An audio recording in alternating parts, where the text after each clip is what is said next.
Merci à toi d'avoir fait le choix de cette vidéo. C'est un plaisir de t'accueillir dans cette vidéo dans laquelle on va voir ensemble qui est Brian Tracy en étudiant la biographie, sa biographie et mieux comprendre un petit peu comment s'est-il construit, quelles sont les personnes qui l'ont inspiré, quel est son parcours de vie. Et tu vas le voir, c'est vraiment un parcours de vie qui est spécifique, qui est encore différent de ceux qu'on a pu étudier sur cette chaîne YouTube. Donc j'ai vraiment hâte de partager dans les moindres détails toutes mes recherches, puisqu'il y a très peu de choses en francophonie qui existent à son sujet.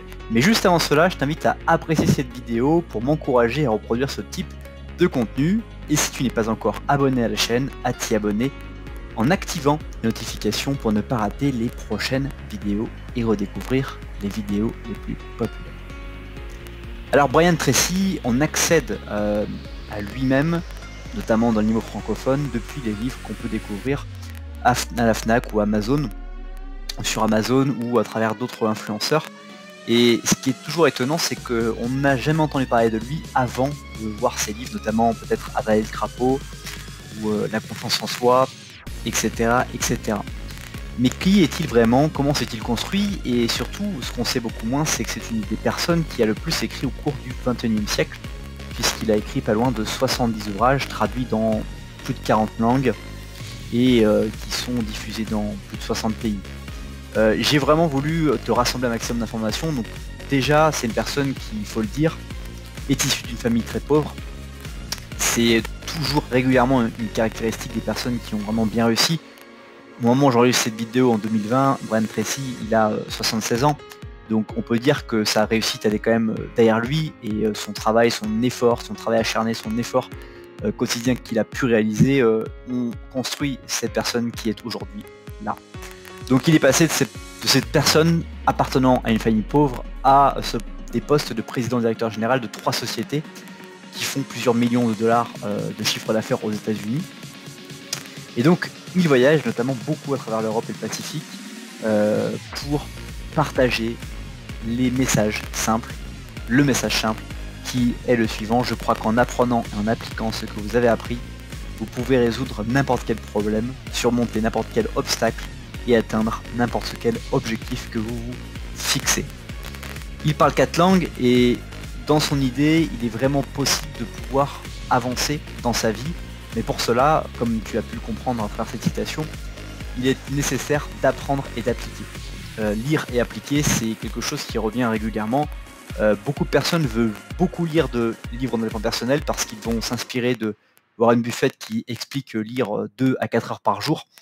Mais les gens en fait vont juste lire, ils vont torcher des livres. C'est un peu comme les personnes d'Amérique, quand elles viennent en Europe, elles prennent un billet qui est spécifique pour prendre les trains en illimité pendant 1 mois, et elles vont, comme j'aime utiliser cette expression, torcher l'Europe, c'est-à-dire qu'elles vont faire 2 jours à Paris, 2 jours à Londres, 2 jours à Madrid, 2 jours dans toutes les capitales de l'Europe. Elles vont rentrer aux États-Unis et elles vont t'expliquer: j'ai visité toute l'Europe.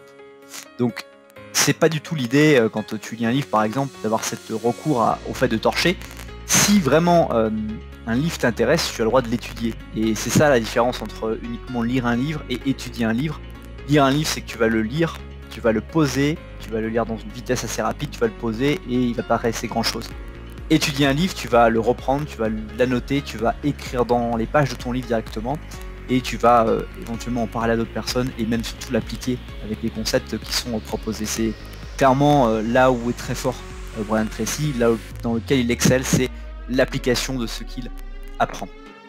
Alors, ses recherches et ses enseignements, ils lui ont mis 25 ans en fait à être travaillés pour qu'il puisse lui permettre de créer des ouvrages, notamment sur la vente, puisque c'est une personne qui a beaucoup travaillé autour de la vente, du commerce au démarrage de sa carrière, qui lui ont amené à découvrir différents secrets. Donc pour aller dans sa vie de famille, c'est un père de famille qui est marié avec l'amour de sa vie, une femme qui s'appelle Barbara, et avec qui il a 4 enfants. Ils vivent à San Diego aux États-Unis, en Californie.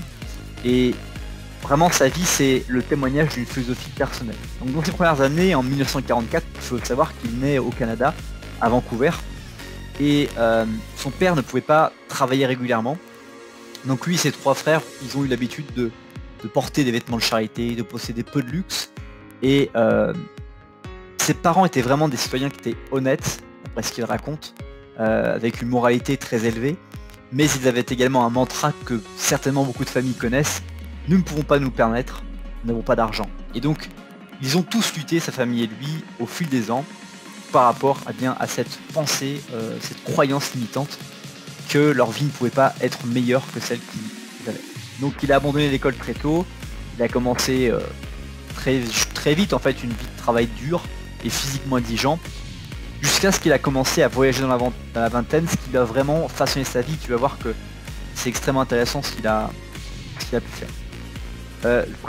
Brian Tracy parle souvent également du fait que les gens deviennent ce qu'ils pensent la plupart du temps. Et aussi il parle d'études qui ont prouvé que les multimillionnaires méditent principalement sur l'indépendance financière.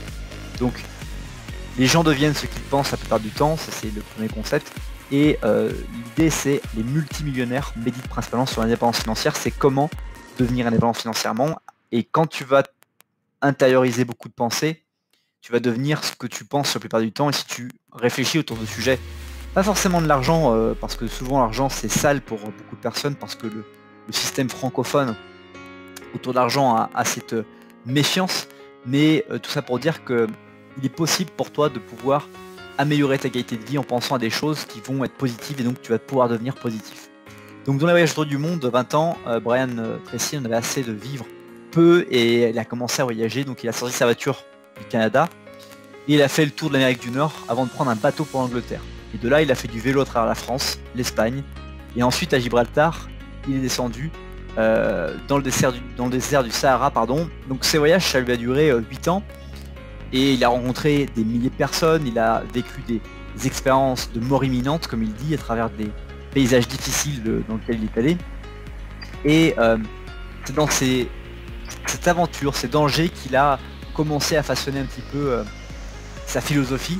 Il a notamment rencontré en Afrique du Sud Albert Schweitzer, et il s'est entraîné, il a appris beaucoup de choses, et même il a réussi à obtenir une ceinture de karaté Shotokan, qui est un symbole de la rigueur, la discipline, la répétition de techniques pour pouvoir se sculpter, mais aussi pour pouvoir travailler sur la progression de soi.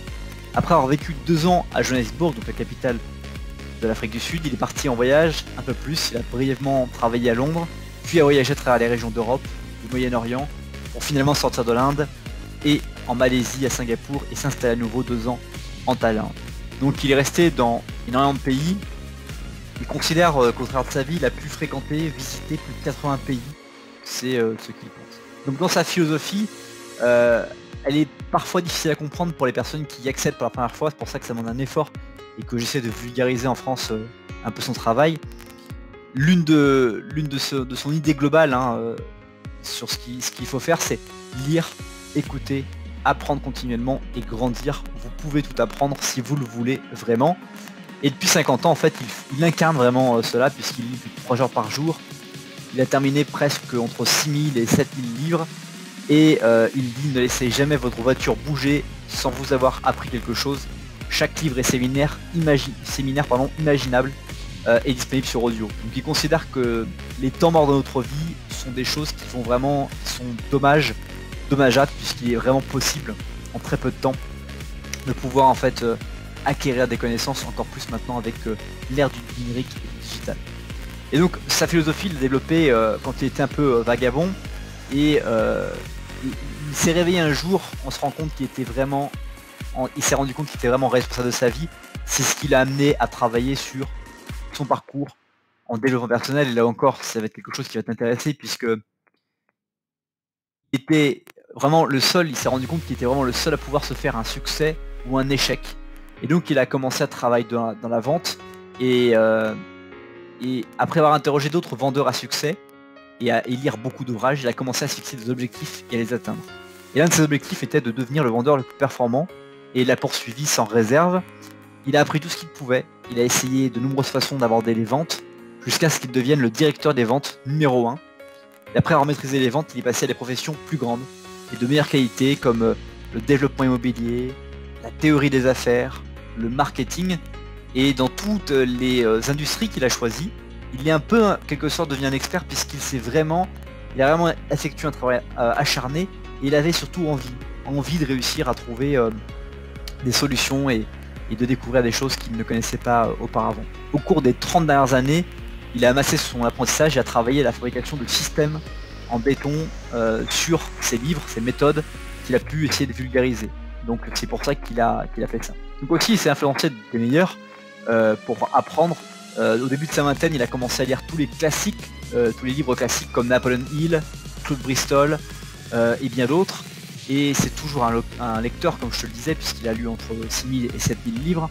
Et donc c'est à partir de ce moment-là qu'il a commencé, une fois qu'il a vraiment réussi à avoir accumulé un maximum de réussite, il a commencé à partager tout ça à travers ses différents livres et ses plus de 70 livres, ce qui est absolument extraordinaire pour quelqu'un comme lui.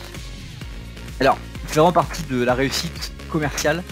C'est vraiment quelque chose que j'aimerais garder et te faire garder en tête, c'est que c'est quelqu'un qui, au départ, n'était pas pourvu, mais qui a, comme on a vu beaucoup de personnes comme ça, qui a comme trait de caractère commun le fait d'avoir été dans le commerce, d'apprendre la vente, d'apprendre à se marketer, d'apprendre à mieux communiquer, donc de maîtriser en fait des compétences transverses qui lui ont permis de pouvoir exceller dans une compétence technique ou physique.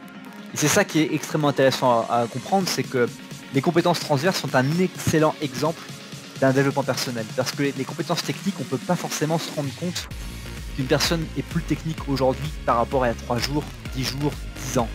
Mais une personne qui a développé ses compétences personnelles, on peut voir qu'elle arrive mieux à parler en public 1 mois plus tard, 10 mois plus tard. On peut voir une différence sur les compétences transverses, sur le savoir-être, sur la manière dont les personnes sont et se sont sculptées, et c'est ça qui est absolument extraordinaire avec le développement personnel, c'est qu'on peut vraiment apprendre beaucoup de choses, et c'est un trait de caractère absolument extraordinaire. C'est déjà la fin de cette vidéo, merci beaucoup pour le temps que tu as consacré à regarder cette nouvelle vidéo. J'espère qu'elle t'a plu. Si tu penses que tu peux la partager avec une personne en particulier, je t'invite à le faire avec le bouton partager. Également, dis-moi dans les commentaires qu'est-ce que tu as appris sur Brian Tracy que tu ne savais pas auparavant, ça m'intéresse vraiment de le savoir. Et puis enfin, pour conclure cette vidéo, je t'invite à lire la description de cette vidéo pour aller beaucoup plus loin que le simple contenu de ce que tu viens de voir. Passe une très bonne suite de journée et je te dis à bientôt pour une prochaine vidéo.